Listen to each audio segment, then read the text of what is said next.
വളരെ എളുപ്പത്തിൽ ഉണ്ടാക്കിയെടുക്കാൻ പറ്റുന്ന ഒരു ഗ്രീൻ പീസ് കറിയുടെ റെസിപ്പിയാണ് ഇന്നിവിടെ കാണിക്കുന്നത്.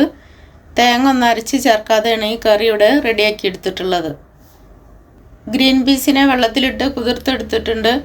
ഞാനിത് രാത്രിയിലാണ് വെള്ളത്തിലിട്ട് വെച്ചത്. അപ്പോൾ കാലത്തേക്ക് റെഡിയായി കിട്ടിയിട്ടുണ്ട്.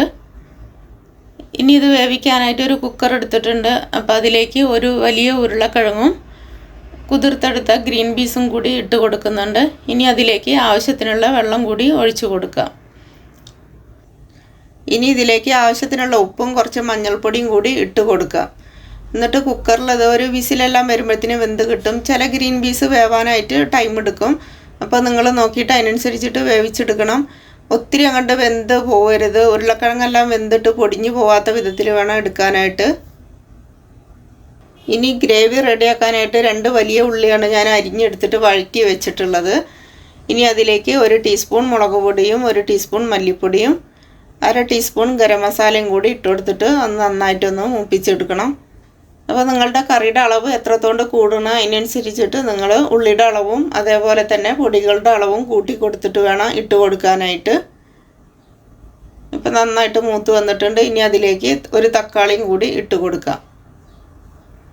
ഇതുകൂടി ഇട്ട് കൊടുത്തിട്ട് ഒന്ന് വഴറ്റി എടുത്തിട്ട് ഒന്ന് ചൂടാറിയതിന് ശേഷം വേണം മിക്സിയുടെ ജാറിലിട്ടിട്ട് ഒന്ന് അടിച്ചെടുക്കാനായിട്ട്. ഇതിൽ തേങ്ങ ഒന്നും ചേർക്കുന്നില്ല. അപ്പോൾ അതുകൊണ്ട് ഈ ഉള്ളി തന്നെയാണ് അരച്ചെടുത്തിട്ട് അതാണ് ചേർക്കുന്നത്. അപ്പം നല്ല തിക്കായിട്ട് തന്നെ കറി കിട്ടും. ഇപ്പോൾ ഗ്രീൻ പീസ് ഉരുളക്കിഴങ്ങൊക്കെ വെന്ത് വന്നിട്ടുണ്ട്. ഇനി അതിലേക്ക് അരച്ച് വെച്ചത് ഇട്ട് കൊടുക്കാം.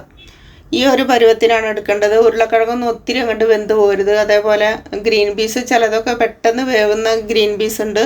അപ്പോൾ നിങ്ങൾ എടുക്കണ ഗ്രീൻ പീസ് എങ്ങനെയാണ് നോക്കിയിട്ട് അതിനനുസരിച്ചിട്ട് വേണം കുക്കറിൽ ഇട്ട് കൊടുക്കുമ്പോൾ വിസിലിൻ്റെ അളവ് കൂട്ടി കൊടുക്കലും കുറച്ച് കൊടുക്കലൊക്കെ.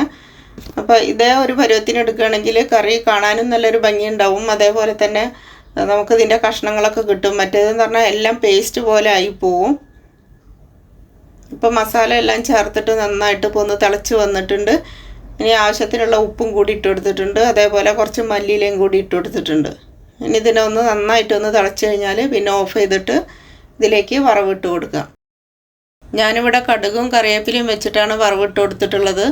നിങ്ങൾക്ക് പകരം ചെറിയ ഉള്ളി വെളുത്തുള്ളിയൊക്കെ വെച്ചിട്ട് വറവിടാം. അത് നല്ല ടേസ്റ്റാണ്. എൻ്റെ അടുത്ത് ചെറിയ ഉള്ളി ഇല്ലാത്തത് കൊണ്ടാണ് ഞാൻ പിന്നെ കടുക് വെച്ചിട്ട് വറവിട്ട് കൊടുത്തത്.